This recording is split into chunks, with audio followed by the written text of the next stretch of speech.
Greetings. So I wanted to talk about my thoughts on gender roles, right? So you know, a lot of people have their ideas of what men should do, or what women should do, and how men should be like, and how women should be like, or what they shouldn't be like. And, oftentimes religion can play a huge part in that as well. But I wanted to share my personal thoughts on that. So I want to start by saying that gender roles aren't inherently bad. It's the way that you express them and it's the way that you use them that matters, right? Because you can do gender roles in a bad way or you can do it in a good way. It depends on the person who is using them and what their intentions are and what's in their heart. So obviously a lot of people have been hurt by that because a lot of people will use these expectations and rules to abuse others and to manipulate and to control them, and they'll use them for their own selfish desires. But just because some people will use gender roles in a bad way doesn't mean that they're inherently bad. Because, if you, of course, are a very selfish person and you only care about your own needs and your own desires and you just want to be in a relationship with someone because you want to gain something from that, then that is, of course, going to be a toxic relationship because you don't actually love the person and you don't actually want to care for them and truly love them. You just want to get something out of it. And that is how this becomes toxic, right? Because when things come out of selfishness in relationships, it's not gonna go well because you only care about yourself. And so if you only care about yourself, you won't really care if the other person in the relationship gets hurt or if you make them feel sad or distressed. You're only gonna care about what they can do for you and you're not gonna want to do anything for them.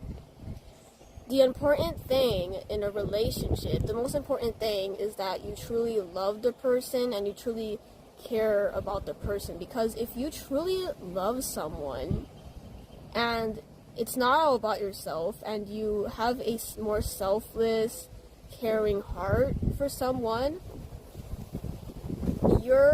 everything you do and everything you say, all your behaviors, the way you do things, it's all going to reflect that love that you have for them. And so you're not going to hurt the person because everything you do is going to come out of love. So when it comes to relationships, the biggest thing that matters is that you have a loving heart. So whether or not you want to follow gender roles or whether or not you do, whether or not you want a traditional relationship or you don't, that is not really the thing that matters. The thing that matters is that you are a loving person and that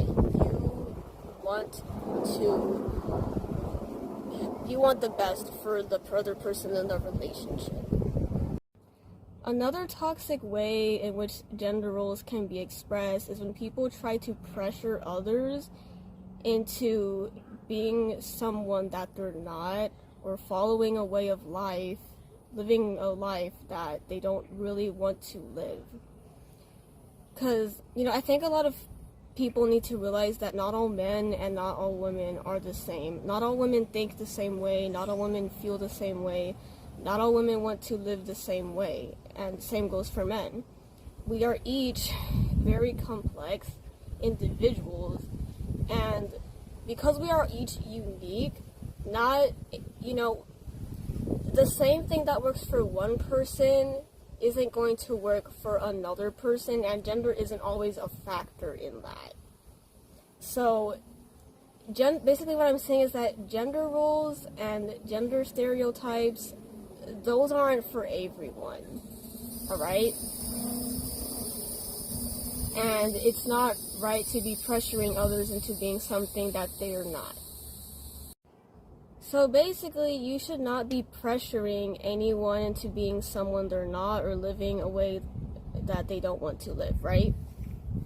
And this goes for both sides, right? Because I noticed that there are two sides to this, right? There's the ones who believe in traditional gender roles, and there's the ones who believe in rebelling against traditional gender roles. That could mean just like being the opposite and switching roles, or just rejecting it entirely, right?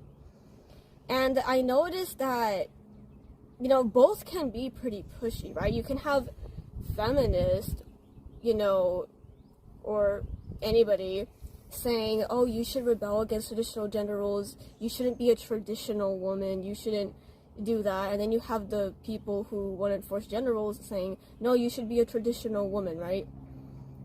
But both of those are wrong. You should be your true self. You shouldn't be conforming to either side if that is not really what you want. Like, for example, I will see people, like, let's say a woman wants to be a traditional wife, like, you will see feminists saying, oh, you shouldn't be a traditional wife, that's bad, you should be an independent woman who doesn't need a man. Or if you have a more independent woman who doesn't want to be a traditional wife, you will have, you know, people saying, oh, you should be a traditional wife, but you shouldn't be pressuring any of these people to be living a life they don't want to live, because no one is going to be truly happy living a way that doesn't really align with who they truly are. Also, sometimes it's very tricky to tell what you truly want, because you hear other people's voices and it's really hard to hear your own voice, because, you know, you could be a woman who maybe you think you want to be a traditional woman, or maybe you think you want to be a non-traditional woman, and you're not really sure which one is truly what you want, because you might feel pressure to be a certain way, or you might feel like you have to be a certain way, but you're not really sure, you know, what you really want. And I get that can be pretty tricky, right? Because sometimes it's hard to hear your own voice on this when the voices of other people sound like your own voice, if you know what I mean. But what I would suggest is just self-reflection and just thinking deeply about what it is you truly want and what it is that would truly make you happy. And one test that I do when I can't really tell what it is that I truly want, or what it is that I truly feel about something or think about something, I will sometimes do this test where I will say a statement out loud and then see how my heart feels about that, right? Because I noticed that if I say a lie about myself, I will feel this feeling in my chest that says that is wrong, that is a lie. But if I say something that's true, it'll feel okay. So if you're having a hard time with that, maybe try doing that. Try saying certain things out loud, or thinking things, and then see how your heart responds to that. But anyways, those are just my thoughts on that.